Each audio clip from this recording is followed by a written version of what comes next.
오늘 창세기 28장 10절에서 15절 말씀을 가지고 내가 너와 함께함이라 하는 제목으로 하나님 말씀 전하러 왔습니다. 내가 너와 함께함이라.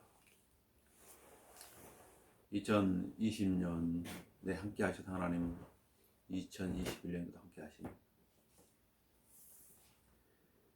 사람들은 한 해가 지날 때마다 반복해서 하는 말이 있지요. 다사다난했던 한 해였다, 이렇게 말합니다.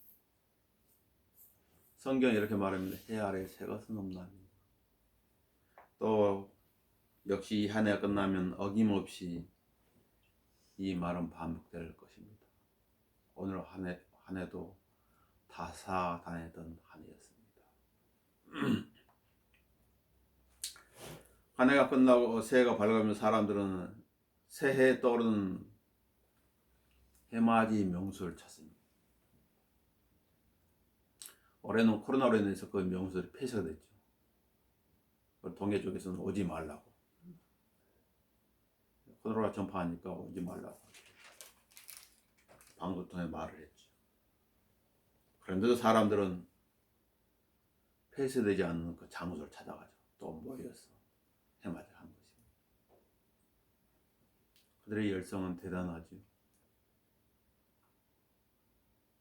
그들은 본능적으로 어떤 것을 알고 있어서 해맞이를 가는 것일까요?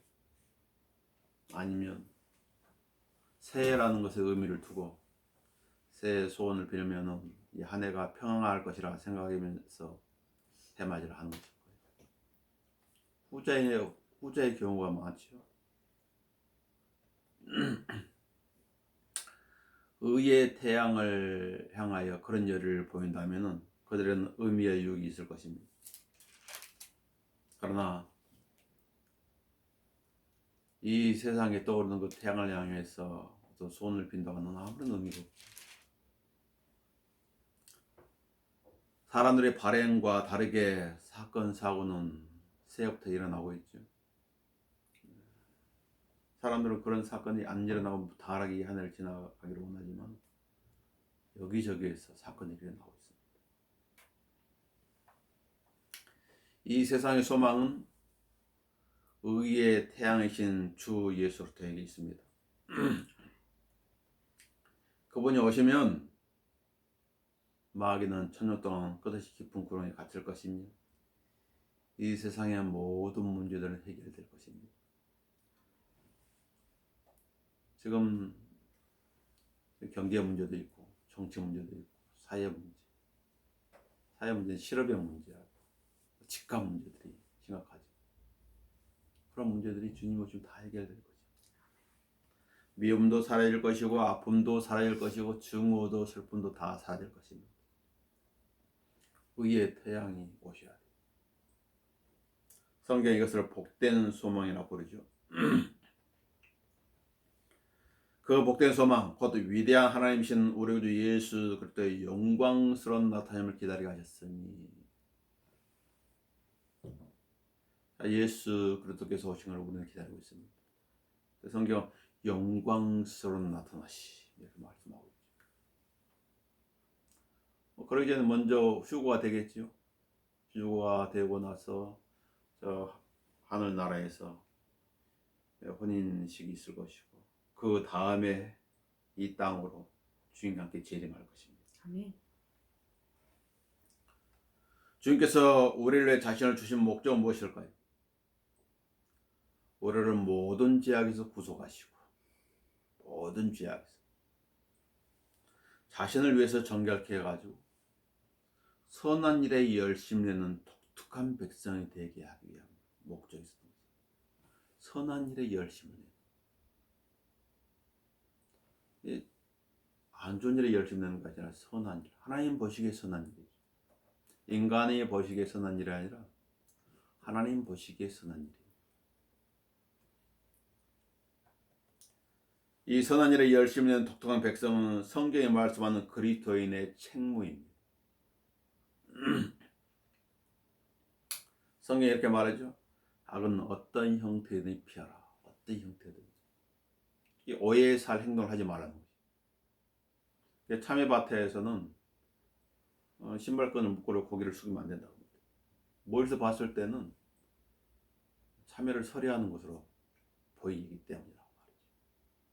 본인은 신발끈을 묶고 있지만 다른 사람은 그렇게 안 본다고 합니다. 모든 일을 시험하여 보고 선한 것을 붙잡으라.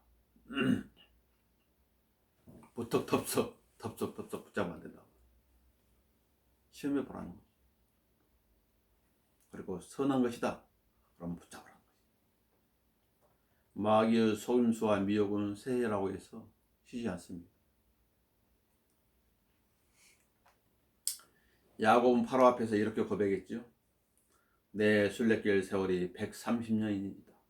내 생애의 세월이 짧고 험악하였으나 내 조상들의 순례의 날들 곧 그들의 생애의 세월은 미치지 못하였나이다. 짧고 험하겠다는 거예요.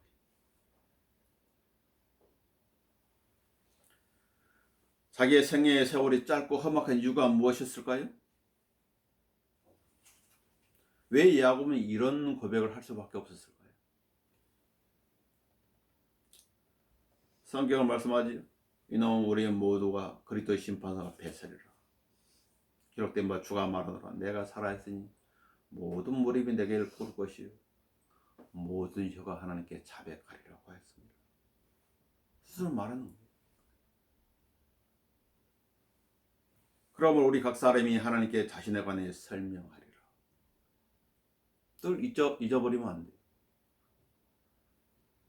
그래서 심판석을 잊어버리면 안 돼요.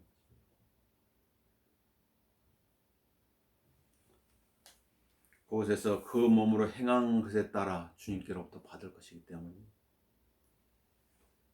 우리 모두가 반드시 그리스도 심판 앞에 나가서 선이든지 악이든지 각자 자기가 행한 것에 따라 자기 몸으로 행한 것들을 받을 것이기 때문이라 고린도서 5장 10절에서 말씀하고 있죠. 그리스도인의 간증은 그때 주의 빛에 의하여 드러낼 것입니다. 그 간증이 진짜였는지 그 간증이 가짜였는지. 주님은 두려우신 분이시죠.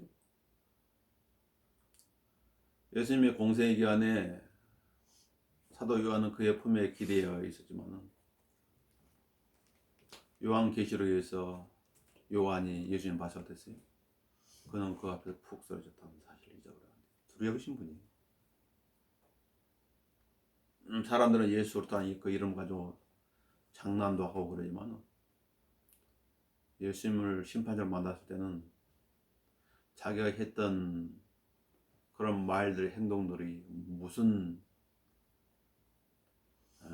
죄였는지 그때 알게 될 것이죠.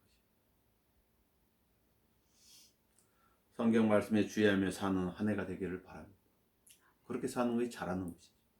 자, 내가 너와 함께함이라. 28년 10절은 야곱의 순종이 기록되어 있죠. 10절에 야곱이 부엘세바에서 떠나 하란을 향해 가더니 먼 거리를 가야 되는 것이죠. 먼 거리를. 야곱, 그 이름의 뜻은 탈취하는 자죠. 탈취하는 자. 무엇을 이렇게 탁 빼앗는 자라고. 좋은 뜻이 아니죠. 그의 이름대로 살았어요. 우리와 같은 성경에 살아요. 야곱을 통해서 우리의 모습을 잘 볼 수 있죠. 잘 볼 수 있습니다. 그는 장자권을 탈취했고 축복을 탈취했지. 어떻게 탈취했? 약점을 이용해서 빼앗았어요. 약점을 이용해서.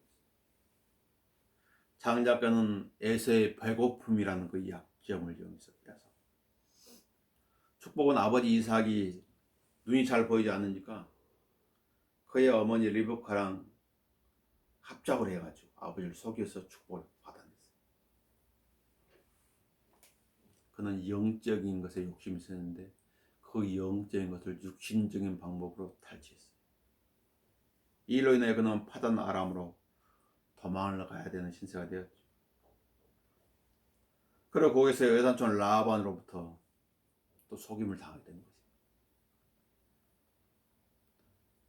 원수는 외나무 다리다 만난다 그런 말이 있죠. 여기 속이고 떠난 야곱을 누군가 속이기 위해서 그게 다 기다리고 있는 거예요. 그가 이삭을 속였듯이 그의 아버지 이삭을 속였더니 나중에 그의 아들들이 또 야곱을 속이게 되죠. 이런 거 볼 때 인과응보라는 그 말을 기억하는 것이 뿌린 대로 거두는 것이 하나님께서 뿌린 대로 거두게 하시는 거예요. 그래서 속지 말라고 그러죠. 하나님 우롱당하지 아니하시는 육신에 심었으면 육신으로 썩은 것을 버리고 뿌린 대로 거두는 거예요. 성령에 심어서 성령도 영원한 것을 거두는 거예요. 육신적을 뿌려놓고 영적 것을 거두려는 생각을 하면 착각이에요.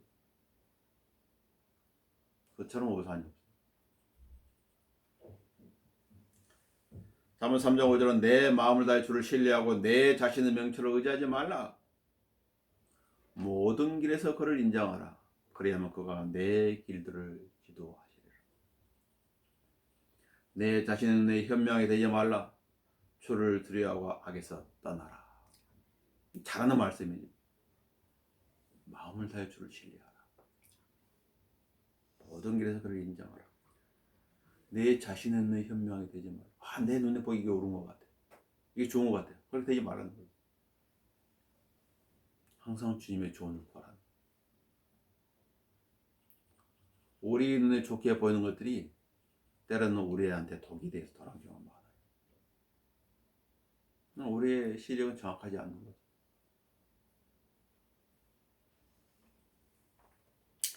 야곱이 브엘셉에서 떠나 하란을 향해 가더니 그 28장 7절을 보도록 합시다. 야곱이 그의 아버지 어머니에게 순종하여 파단 아람으로 갔으며 순종하여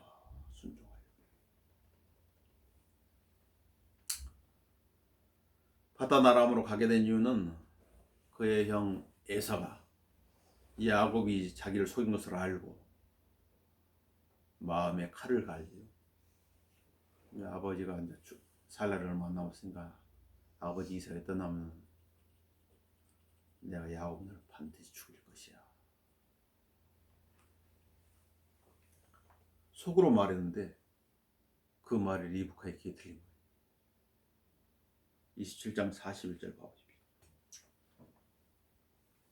그의 아비가 축복해 준 그 축복에는 에사 야곱을 미워하더라. 에사가 속으로 말한 거예요. 아무도 몰라요. 내 아버지를 위해 곡할 일이 가까웠으니 그때 내가 내 야곱을 죽이를 하니. 속으로 말하고 속으로 풀고 있어요. 아무도 모르는 거예요. 그런데 42절은 뭐래요? 자기의 맏아들 에서의 이 말들이 리브카에게 들린지라. 속으로 말인데 들린 거예요. 하나님 알고 있는 것이죠. 시리아 왕이 장군들하고 회의할 때 멀리 이스라엘 땅에 있는 엘리사의 귀에 다 들리는 거예요.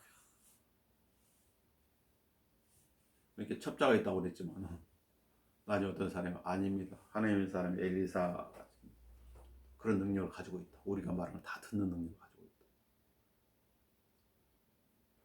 있다. 주님께 숨길 수 있는 것이 있을까요? 하나님께서 멀리서 내 생각을 하십니다. 다 이해하신다고 그랬는데 멀리서도. 들린지라 그녀가 사람을 보내 작은 아들 야곱을 불러 그에게 말하기를 보라 내 형 에사가 너에 대해 계획하기를 너를 죽여 스스로 위안을 얻고자 하느니라. 그럼 내 아들아 내 음성에 순종하여 일어나서 하란에 내 오라비 라반에게로 도피하라. 내 형의 분이 풀릴 때까지 그와 더불어 몇 날 기다리며 몇 날이면 끝날 줄 알았지. 너에 대한 내 형의 화가 풀리고 내가 그에게 행했던 일을 잊으면 내가 사람을 보내서 거기에서 너를 불러오리라. 어떻게 내가 한날에 너희들을 빼앗을 수 있겠느냐 하더라. 근데 20년간 못 돌아오는 거예요. 야곱의 산초집에 가가지고 몇 날이면 될 줄 알았는데 인간의 생각하고 다르지. 하나님이 임신한 리브카에게 미리 말씀해 주셨습니다. 창세기 25장 23절에 형이 아우를 섬기리라. 하나님 뜻을 알고 있었죠. 오히려 또 성경을 통해 하나님의 모든 계획들과 약속들을 미리 알고 있어요.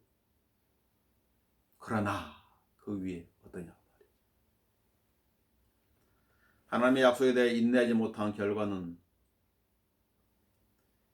이스라엘의 바벨론 포로와 같이 야곱이 그 장소로 가는 거예요. 도망가는 거예요. 아브라함도 하나님의 약속에 대해 인내하지 못함으로 인해서 이스마엘을 낳았죠. 이스마엘을 낳았어요. 인내하지 못했어요. 야곱도 인내하지 못함으로 인하여 사랑하는 어머니와 이 땅에서 다시는 만나지 못하게 된 것이 이삭. 내 생각은 내 생각과 다르다. 하나님 그렇게 말씀하시죠. 창세기 7장 8절에서 그러므로 이제 내 아들아 내가 내게 명령대로 내 음성에 순종하라.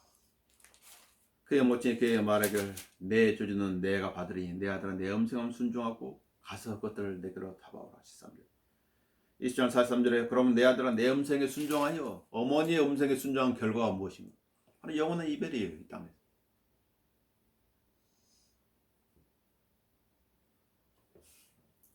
어머니랑 같이 합작해가지고 그의 아버지를 속였지요.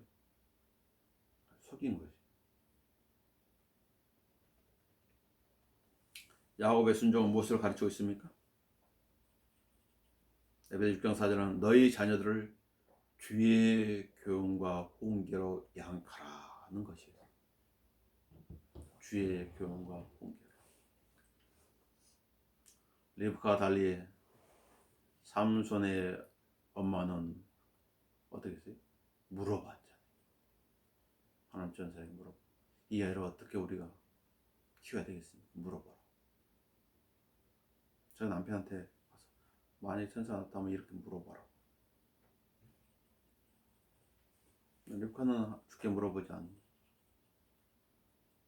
자기의 생각대로 속여서 취한 것이죠. 야곱도 속여 취했고 그의 어머니도 야곱 같이 합작해가지고 이삭을 속여가지고 축복을 취한 것이죠. 아무리 좋은 것이라 할지라도 목적은 수단을 정당화시키지 못한 것이죠. 원인이 까닭없는 원인은 없지요. 원인 없는 결과는 없어요. 원인은 결과는 없다. 잘못 심었으면 잘못 거두게 되는 거죠. 좋게 심었어도 때론 잘못된 결과는 달 수 있는데 하모님. 나쁘게 심고 나와서 좋은 것을 기대한다고 하는 것은 있을 수 없는 일이죠. 아무리 예배가 중요하다 할지라도 영과 진리가 부재하다면 그 예배는 누구를 위한 것인가? 하나님은 한 영이시니 그분께 경배드리는 자는 영과 진리로 경배드려야만 하리라고 성경 말씀하고 있는데 하나님께 이렇게 말씀하고 있는데 또 예수님께서 마태복음 5장 23절 이렇게 말씀하셨죠. 그러므로 만일 내가 예물을 제단에 드리다가 내 형제가 내게 반감을 갖고 있다는 것이 생각나거든 내 예물을 제단에 놓아두고 가서 내 형제가 먼저 화해하고 와서 예물 드리라. 화해하고 와서 예물 드리라. 화해하고 와서 예물 드리라. 하나님은 하나님 말씀에 대한 마음의 자세에 주의한다는 사실을 유념해야 돼. 지성이면 감천 그런 것은 없어요. 무조건 나를 믿으라 그런 것도 없어요. 성경은 알고 믿으라. 그래서 성경을 주신 거예요. 하나님은 어떤 분이신지 알고 믿으라. 알지 못하는 신을 섬기듯이 하나님 섬기면 안 되는 것이지. 하나님은 알고 섬겨야 돼. 왜냐하면 그분은 인격체예요. 우리도 인격체. 우상이 아니죠. 우상 인격체 아니죠. 우상은 내 마음대로 하는 거예요. 여기다 세워놓고 저기다 세워놓고 엎드려. 기분 나쁘면 엎드릴 수도 있고. 그게 우상이거든. 근데 하나님은 그렇게 할 수 없는 거예요. 누구에게 순종하고 있습니까? 그것은 어떤 순종입니까? 무조건 순종을 해서 다 좋은 것은 아니죠. 로마서 6장 16절에 말합니다. 너희가 자신을 종으로 들여 누구에게 순종하든지 너희가 순종하는 자의 종이 되어 죄의 종으로 사망에 이르든지 죄에 순종하는 거예요. 혹은 순종의 종으로 의에 이른 줄 알지 못하느냐. 주의 말씀에 순종한다면 좋은 것이지. 의에 이른다는 것이. 유념해야 됩니다. 자기의 잘못으로 인해서 당한 고난들은 누구를 원망할 수가 없어요. 그래서 성경은 너희의 잘못들로 인해 고난을 받지 말고 의를 위해서 고난을 받으라. 그것은 감사할 일을 하나님께 영광을 돌릴 수 있고, 그런 자기의 잘못으로 인해서 고난을 당한다고 합니다. 아무한테도 하소연할 수 없는 거지. 자기가 다 당해야 되는 거지. 내가 너와 함께하면 두 번째는 베델의 하나님. 11, 12절에 있지. 그가 어떤 곳에 도달해 해가 져서 그곳에 밤을 보내려 하여 그곳에 돌들을 취하여 베개를 삼고 자려 곳에 누웠더라. 그가 꿈을 꾸었으니 보라, 사다리가 땅에 섰는데 그 꼭대기가 하늘에 닿았고 보라, 하나님의 천사들이 거기에서 오르락내리락 하며. 야곱에게 인생의 밤이 찾아왔습니다. 바울은 디모데에게 이렇게 편지를 썼죠. 겨울이 되기 전에 오도록 힘써라. 봄, 여름, 가을, 겨울. 겨울은 끝이잖아요. 못 만날 수도 있는 거죠. 늦으면 못 만날 수 없다. 못 만날 수도 있다고 말이죠. 인생의 밤, 인생의 겨울이 찾아올 때 외롭고 쓸쓸하지만 그 밤에 주님은 야곱을 찾아오셨고 그 밤에 바울은 주님을 찬양했습니다. 사도행전 16장 25절에는 한밤중에 선을 행했는데 감옥에 갇혔지요. 착고에 처해 있어요. 바울과 실라가 기도하고 하나님께 찬송을 부르니 죄수들이 듣더라. 그리스도인만이 할 수 있는 것이죠. 이런 인생의 고난의 밤이라든가 찾아오는 겨울에 그리스도인만이 할 수 있는 것이. 많은 순교사들의 그런 기록을 보면 순교자들 인생의 겨울이 찾아왔을 때 주님을 찬양하면서 떠난 것이. 명언 같은 말을 탁 그 모인 구경꾼들에 해놓고 떠나지. 그래서 그 말들을 어떤 어린아이들의 그 마음속에 각인이 돼가지고 나중에 하나님의 사람이 되었을 때 그걸 기억하는 순교자들 한 그런 말들. 이 인생이 바뀌는 거죠. 관점도 바뀌고. 영어 킹제임스 성경을 내놓은 그 사람들은 그 당시 영국 풍토가 너무나 자주 일어나는 그 화형이 있었다.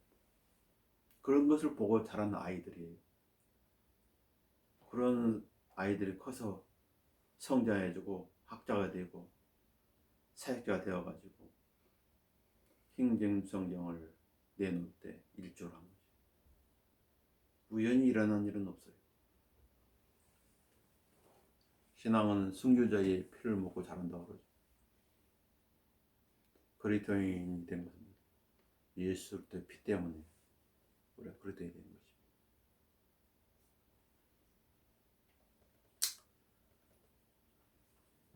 자, 누구에게나 고난의 밤은 찾아오지요. 누구에게나 인생의 겨울은 찾아옵니다. 그러나 그때에도 주님은 그들과 함께 계시다고 말씀하고 있는 것이. 나는 좋아하는 시편 구절들이 있는데 시편 94편을 봐볼까요? 시편 94편.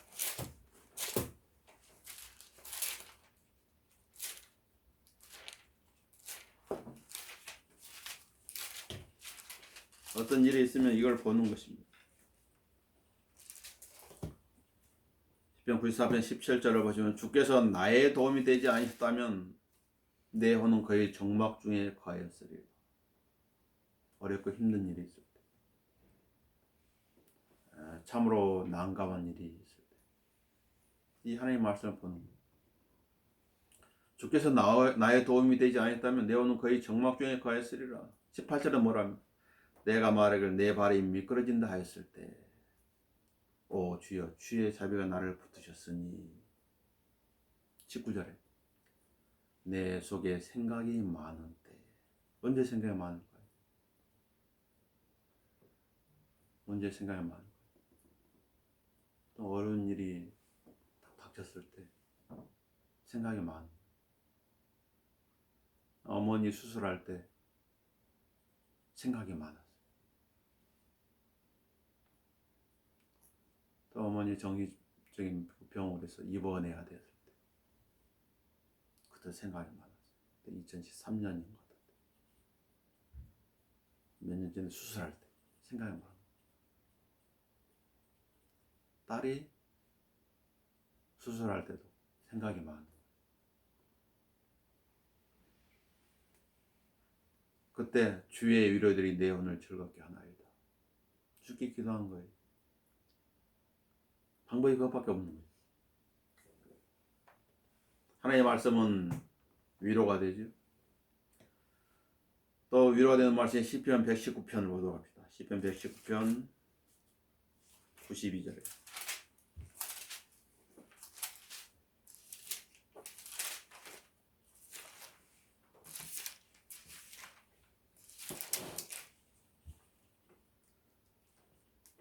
시편 92절 주의 법이 나의 즐거움이 되지 아니하였다면 내가 나의 고난 중에 멸망했으리이다.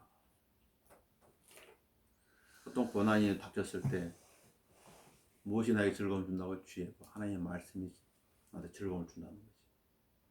그렇지 않다면 어떻게 하는데 사람은 극단적인 선택을 하게 됩니다. 93절에 보면 내가 주의 법규들을 결코 잊지 아니하리니 이는 주께서 그것들로 나를 살리셨습니다. 하나님께서 뭘로 살리신다고요? 하나님의 말씀 통해 그 사람을 살려준다는 거예요. 하나님의 말씀 없으면 어떻게 됩니까? 죽는 것이죠. 94절에 나는 주의 것이오니 나를 구원하소서. 이는 내가 주의 법규들을 찾았음입니다. 어린아이가 살기 위해서 엄마의 젖을 찾듯이 본능적으로 찾는 거예요. 고난 가운데 있다면 본능적으로 하나님의 말씀 찾아야 된다. 본능적으로 하나님 찾아야 된다. 나한테 살아가면서 힘이 됐던 말씀들이, 어려운 일이 있을 때마다 찾았던 말씀들, 의도적으로. 그러다 보니 지금 여기까지 오게 된 것이죠. 우리 본문으로 돌아와가지고 야곱이 꿈을 꾸었지요. 도망가는 중에 베델에서 꿈꾸며 16절에서부터 보도록 합시다. 28절 16절을 보면 야곱이 잠에서 깨어 말하기를 진정으로 주께서 이곳에 계시네 내가 알지 못하도다 하며 그가 두려워하며 말하기를 이곳이 얼마나 무서운 곳인가. 혼자 있는 줄 알았더니 이곳은 다름 아닌 바로 하나님의 전이니 이곳은 하늘의 문이라 하였더라.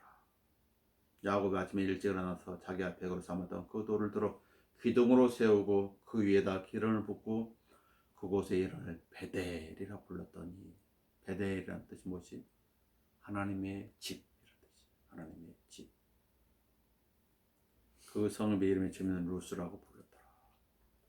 예수님의 이름은 임마누엘이죠. 예수님의 이름 임마누엘. 우리와 함께 하시는 하나님. 주님 멀리 계시지 않지요. 주께서 나를 살펴보셨으며 또 나를 아셨나이다. 내가 어떤 존재인지, 어떤 상황 가운데 있는지. 주께서는 나의 앉고 서는 것을 아시며 내가 어디에 앉고 앉아 있는지, 내가 어디에 서 있는지, 나의 생각을 멀리서도 이해하시나이다. 멀리서도 무슨 생각을 하고 있는지, 왜 그런 생각을 하고 있는지. 주께서는 나의 길과 나의 눕는 곳을 샅샅이 아시며, 숨길 수 없다 그 말이지. 다 알고 계시다. 나의 모든 길들을 익히 아시나이다. 그 길이 어떤 길인지. 그 길로 가면 안 되는데. 너는 이 길로 가야 되는데. 보소 주여 주께서 모두 아시나니 알지 못하시는 내 입의 말은 한마디도 없나이다. 내가 발음이 정확하지 않다 할지라도 그가 무슨 말을 하려고 했는지 알고 계시다. 그와 같은 지식이 내게 너무 경이롭고 내가 이룰 수 없나이다. 어떻게 해서 하나님께서 그렇게 하실 수 있지? 너무 경이로운 거지. 우리는 그냥 그 영혼 없이 주님께서 알고 계시지. 주님께서 알고 계시지. 알고 계실 것이야. 그러면서 뭐라고 해요? 걱정하고 근심하고 불평하고 투정하고. 그렇죠. 저는 나의 목자신 내가 부족한 것으로 고백은 하지만 역시 부족한 것이 많은 거예요. 내가 주의 영으로서 벗어나 어디로 가며 주의 면전에서 벗어나 어디로 피하리까? 피할 수 없다고 말해요. 내가 하늘로 올라갈지라 주께서는 거기 계시며 내가 지옥의 잠자리를 마련한다 하여도 보소서 주께서는 거기 계시나이다. 지옥으로 갈지라도 피할 수 없다고 말해요. 그 말은 뭐예요? 주님께로부터 피할 수 있는 사람은 아무것도 없다. 생각으로도 마찬가지로. 아까 전에 예서가 마음속으로 딱 생각하는 말을 했는데 하나님께서는 그 마음속의 생각의 말을 리브카로 하여금 듣게 하셨다. 그 영혼을. 누가 하시는 거예요? 하나님께서 하시는 거예요. 목적이 있으십니까? 어떤 것을 알고 있습니까? 야곱의 베델이 있었다면 그리스도인들 개개인의 베델이 있을 것입니다. 그러겠지? 하나님을 만난 장소에 다 있을 거지. 어디서 만났는지. 왜 그 장소에 그런 기도를 들었는지. 다 100이면 100 간증들이 있겠지. 헨리 스쿠월은 자신을 잘 알고 있었습니다. 28 젊은이였지만 그는 떠나기 전에 이렇게 말했어요. 나는 본래부터 가엾은 죄인이라. 28년 살면서 얼마나 죄를 지었기에 이런 말을 남기고 세상을 떠났을까요? 가엾은 죄인이라. 조지 히펠리는 이렇게 말했습니다. 찰스 웨슬리가 인간의 영혼 안에 있는 하나님의 생명을 나의 손에 건네줘 하나님의 이책을 통해서 네가 내게 거듭나든지 조지를 받든지 하라고 깨우쳐 주었습니다. 나는 그 장소를 알고 있었습니다. 미신적일 수도 있겠지만 나는 옥스퍼드에 갈 때마다 예수 그리스도께서 처음으로 내게 계시하시고 거듭나게 하신 그 장소로 달려가지 않을 수 없었습니다. 그 장소에 가면은 그때의 감정이 떠오르기 때문에.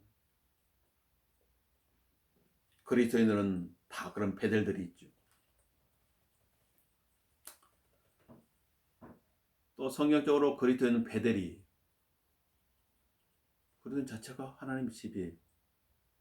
그래서 요한복음 3장 10절에 이렇게 말하죠. 너희가 하나님의 성전이니까 하나님의 영께서 너희 안에 거하시는 것을 알지 못하느냐.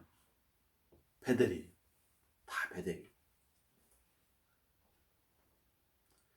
디모데전서 3장 15절에도 말씀해 주죠. 그러나 만약 내가 지체하면 내가 하나님의 집에서 어떻게 처신해야 하는 걸 알게 하는 것이라. 이 집은 살아계시는 하나님의 교회예요. 교회라. 하나님의 집. 진리의 기둥과 터전입니다. 베델. 그 장소에 가면 그때 받았던 은혜와 감정이 느껴지는 것입니다. 후에 야곱은 파단 아람에서 돌아올 때 베델로 다시 올라갑니다. 하나님께 그리 가라고 그랬죠. 창세기 35장 보도록 합시다.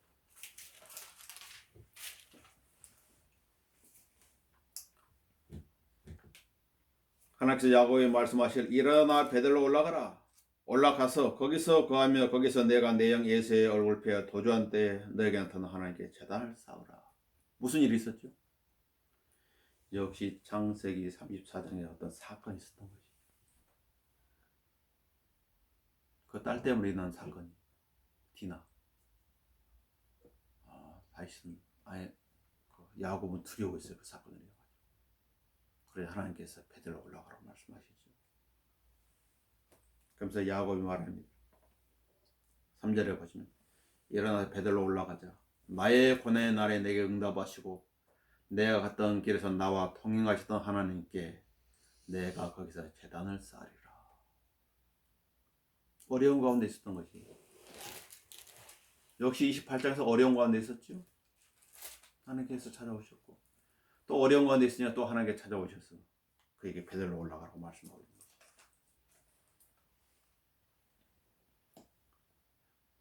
무엇을 알 수 있습니까? 주님께로 은혜로 되시는 그 장소를 잊어버리면 안 되고 그 장소를 찾으라는 거죠. 이런 찬송가가 있죠. 이런 가사가 있습니다. 그 옛날 골고다 언덕길에 십자가 지고 가신 주, 날 위해 큰 고통 당하셨네. 그 사람 정령 잊지 못하리. 동상 언덕 세워진 새 십자가, 그 위에 새 죄인 달렸었네. 그 가운데 세상 죄 담당하셔가리냐, 내 죄를 제거하셨네. 언제나 그 은혜의 장소를 잊어버리면 안 돼. 하나님의 사랑과 은혜가 나타나는 그 장소. 추하고 외로운 내 인생 길 죄의 집 나를 눌렀네. 거룩한 주님의 보혈로서 이제는 내가 자유케 되었네. 은혜. 친구의 십자가 밑에 가서 얼룩진 붉은 피 보라. 그 피가 내 모든 죄 다 씻어 눈같이 정결하게 하셨네. 은혜지요. 죄악의 속박을 풀어주신 자유로우신 그 은혜. 나 이제 그 사랑 전하리라. 영원히 주를 찬양하겠네. 은혜. 그 베델 자주 찾아야 되는 거지. 내가 너와 함께하면 세 번째는 하나님의 약속이 주어집니다. 13절에서 15절에 나왔습니다. 바로 주께서 그 위에 서서 말씀하시를 나는 내 아비 아브라함의 주 하나님이요 이삭의 하나님이라. 내가 누운 땅을 내가 너와 내 씨에게 주리라. 내 씨는 땅의 티끌같이 될 것이며 너는 서쪽과 동쪽과 북쪽과 남쪽까지 멀리 퍼지리라. 땅의 모든 족속들이 너와 내 씨 안에서 복을 받으리라. 보라 내가 너와 함께 있어 내가 어디로 가든지 모든 곳에서 너를 지키며 너를 다시 이 땅으로 데려오리니 내가 내게 말한 바를 이룰 때까지 내가 너를 떠나지 아니할 것이라 하시더라. 대단한 약속을 해주시는 것이죠. 하나님께서 야곱에 하신 약속은 땅에 대한 약속이, 씨에 대한 약속이, 보호에 대한 약속이, 회복에 대한 약속을 해주고 있는 거예요.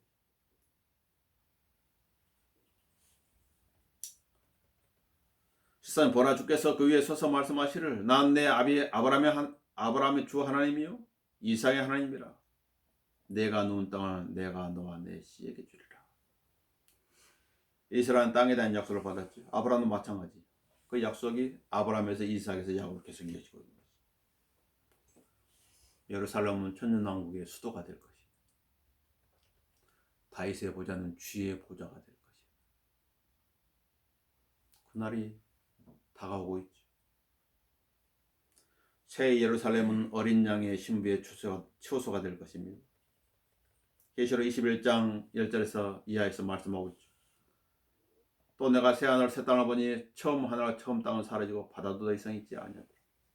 나 여호와는 거룩한 도성 새 예루살렘이 하나님께로부터 하늘에서 내려온 것을 보았는데 이건 땅에 있는 게 아니지.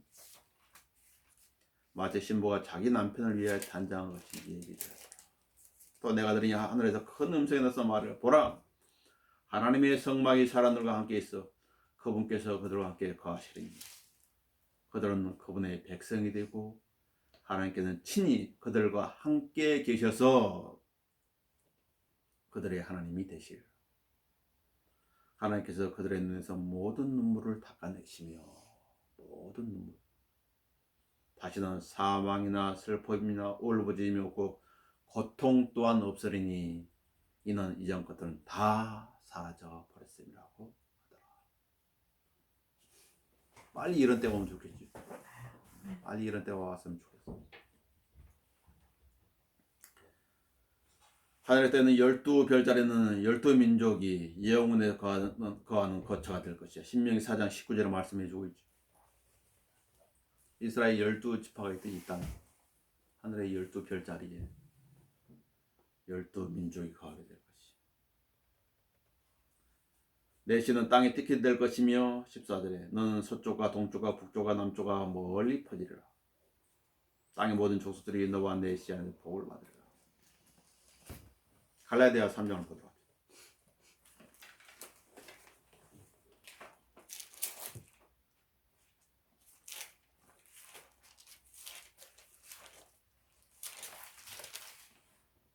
이 말씀은 어떻게 우리에게 적용되고 이루어지는지 갈라디아 3장 14절 이렇게 말씀하고 있죠. 갈라디아 3장 13절 이후부터 그리스도께서 우리의 저주가 돼 있어 율법의 저주로부터 우리를 구속하였으니 기록되기를 나무에 매달리지 않는 누가 저주받은 자라고 하였도다. 이는 아브라함의 복이 예수 그리스도로 말미암아 이방인들에게 미치게 하며 또 우리로 하여금 믿음으로 말미암아 성령의 역사를 받게 하려는 것이다. 형제들아, 사람의 관례대로 말하니 사람의 언약일지라 확정되고 나면 아무도 폐기하거나 덧붙이지 못하느니라. 이제 그 약속들은 아브라함과 그의 씨에게 하신 것인데 많은 사람을 가리켜 씨들이라고 말씀하지 아니하고 한 사람을 가리켜 너의 씨라고 말씀하셨으니 그는 그리스도시라. 예수 그리스도에게서 이루어진 것입니다. 그리스도는 율법의 저주와 무관한 것을 알 수 있지요. 왜냐하면 예수님께서 저주를 담당하기 때문에. 그 누구도 율법을 가지고 그리스도를 저주할 수 없어요. 왜냐하면 갈라디아 3장 13절이 말씀하기 때문에.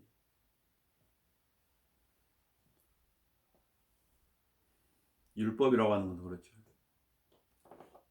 지키면 복이 되지만 어기면 어떻게 되지? 저주를 서는 이게 율법이에요. 율법은 잘못된 것이 없어요. 영적이에요. 그걸 지키지 못하는 사람의 문제인 것이죠. 인간은 율법을 지킬 수가 없어요. 율법을 지켜서 의로울 수 있는 사람은 아무도 없어요. 그래서 하나님께서 예수 그리스도를 이 땅에 보내주신 것이에요. 그런데 미혹된 사람들은 계속 율법 타령을 하는 거예요. 율법을 지켜야 된다. 시키면 지켜야 된다. 그래야 구원을 받는다. 미혹되어 있기 때문에 미혹되어 있다. 마귀가 하나님의 말씀을 아주 교묘히 이용한 그 덫에 걸려들었죠. 그리스도인을 저주하는 것은 사울이 예수님을 박해했을 때 그 자신이 받은 고통과 똑같은 것이에요. 그리스도인은 특이한 존재예요. 독특한 보물이라고 그래요. 사울이 그리스도인들을 박해했을 때 하나님이 나타나가지고 말씀하셨죠. 사울아 사울아 내가 왜 나를 박해하느냐. 그러니까 사울이 주여 당신 누구시니까. 나는 내가 박해하는 예수라. 가시채를 가득 차는 게 내게 고통이라. 네가 나를 박해한다고 그러지. 박해할 수는 더 고통스러운 거예요. 부메랑에 대해서 돌아오기 때문이라고. 그걸 이제 바울은 알았던 것이다.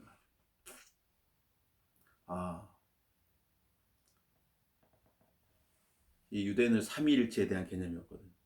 삼위일체를 안 믿어요, 유대인들. 유일신 믿어요. 한 분 하나님. 그 한 분 하나님 안에 세 인격체가 있다는 것을 모르는 거죠. 성부, 성자, 성령 계시다는 걸 모르죠. 그래서 사울이 예수를 다른 신으로 생각하고 계속 바뀌었던 것이죠. 다메섹 도상에서 그의 눈이 열린 것이. 내가 박해하는 분이 하나님이시구나. 우리가 섬기는 여호와 하나님이구나. 그걸 알았던 거지. 여호와의 증인을 그이 사실 모르고 있죠. 모르고 있는 거예요. 여호와의 증인은 예수님을 피조된 신으로 알고 있는 거예요. 인간보다는 높고 하나님 말로는 바로 밑에 있는 존재로 알고 있는 거예요. 미혹되어 있기 때문에. 자, 이사야 49장 14절 이렇게 말합니다. 시온이 말을 주께서 나를 버리셨고 주께서 나를 잊으셨다 하였느니라. 여인이 자기의 젖먹는 아이를 잊을 수 있겠으며 자기의 태에서 난 아들을 동정하지 않겠느냐. 정녕 그들은 잊을지라도 나는 널 잊지 아니할 것이라. 보라 내가 너를 내 손바닥에 새겼으니. 손바닥 잘 보이죠. 손바닥에 새겼으니. 근데 그리스도는 손바닥에 새긴 게 아니라 그리스도의 몸의 일부가 돼요. 그리스도는 그리스도의 몸이 됩니다. 그 안에 들어가 버리는 거죠. 그러니까 얼마만큼 더 하나님께 관심을 가지시겠어요. 어리석어 잠언 19장 3절 이렇게 말하고 사람은 어리석이면 자기를 벗어나게 하리니 그의 마음이 주를 원망합니다. 자기가 잘못해 놓고 하나님을 원망하는 거예요. 이게 죄인의 습성이에요. 자기가 잘못해 놓고 하나님을 향해서 불평한다고 말해요.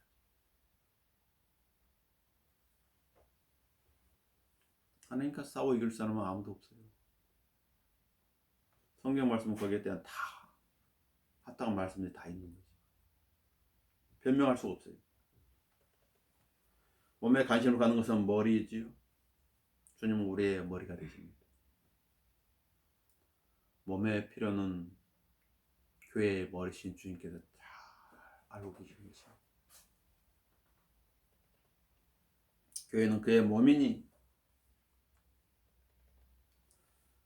오직 사랑에서 진리를 말하며 우리가 모든 일의 성장에 그에게 이르리니 그는 머리심이 곧 그리스도시니라. 교회의 머리는 목사가 아니에요. 교황도 아니에요. 예수 그리스도예요. 에베소 4장 15절, 에베소 1장 22절에 말씀하고 계시죠. 그로부터 온몸이 각 부분은 분량 안에서 효과적인 역사를 따라 각 마디를 통하여 공급을 받아 알맞게 결합되고 체격이 형성되어 몸을 성장시키며 사랑에서 몸 자체를 세워 나가느니라. 주님께서 하시는 일이에요. 자, 15절엔 대단한 약속이 기록되어 있죠. 보라 내가 너와 함께 있어. 내가 어디로 가든지 모든 곳에서 너를 지키며 너를 다시 이 땅으로 데려오리니 내가 내게 말한 바를 이룰 때까지 내가 너를 떠나지 아니할 것이라. 하나님은 야곱에게 그렇게 하셨습니다. 하나님은 다윗에게도 그렇게 하셨습니다. 하나님은 사도 바울에게도 그렇게 하셨습니다. 하나님은 하나님의 사람에게도 그렇게 하실 것이에요. 얼마나 힘이 된 말씀입니다. 내가 너와 함께 있겠다. 내가 어디로 가든지 내가 너와 함께 있겠다. 그 말은 뭐예요? 한편으로 좋지만 한편으로 뭐예요? 죄진 장소에 있을지라도 하나님 함께 하겠다는 것이에요. 떠나지 않고 침묵하고 계신 하나님. 그러나 모든 게 너를 지킬 것이야. 지켜줄 것이야. 보호하고. 그리고 무탈하게 주님께 예배를 드릴 수 있는 것은 무엇인가? 주님의 보호하신 것, 지키심이 있기 때문에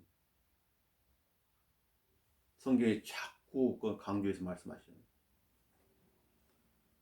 하나님 보좌 앞에서 주님께서 충보하신다. 성경에서 내 안에서 충보하신다. 하나님께서 어떤 그리스도인을 통해서 또 기도하게 하십니다.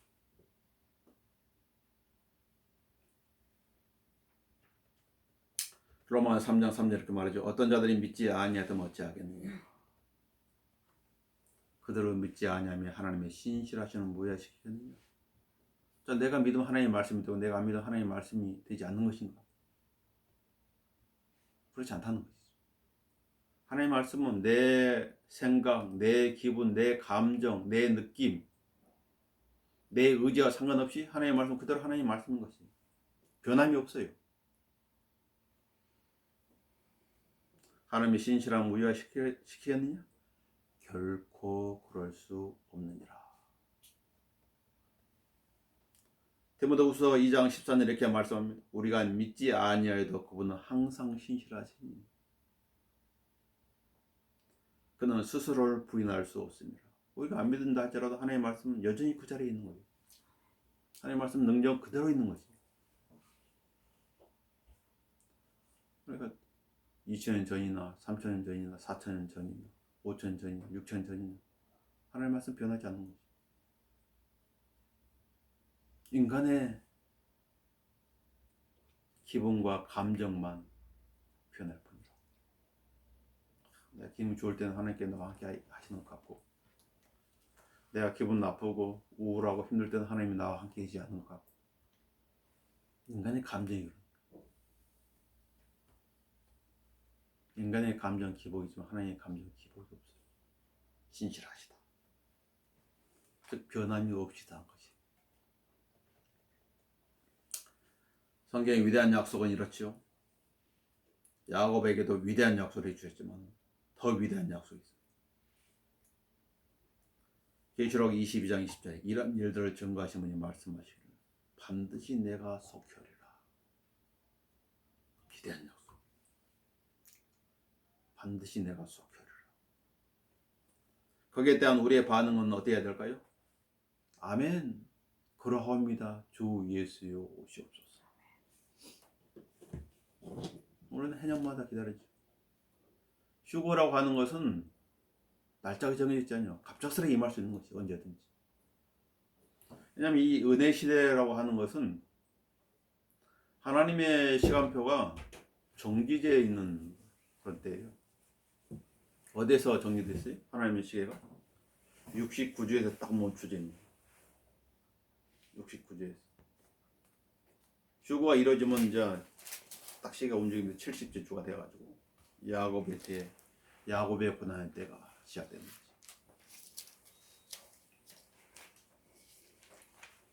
아멘. 그러합니다. 주 예수 오시옵소서. 우리 주 예수로부터 은혜가 너희 모두와 함께 있을지어다. 아멘. 아멘. 성경의 마지막 단은 아멘. 결론적으로 야곱의 하나님은 우리의 하나님이시지요. 야곱과 함께 하신 하나님은 우리와 함께 하신 하나님이십니다.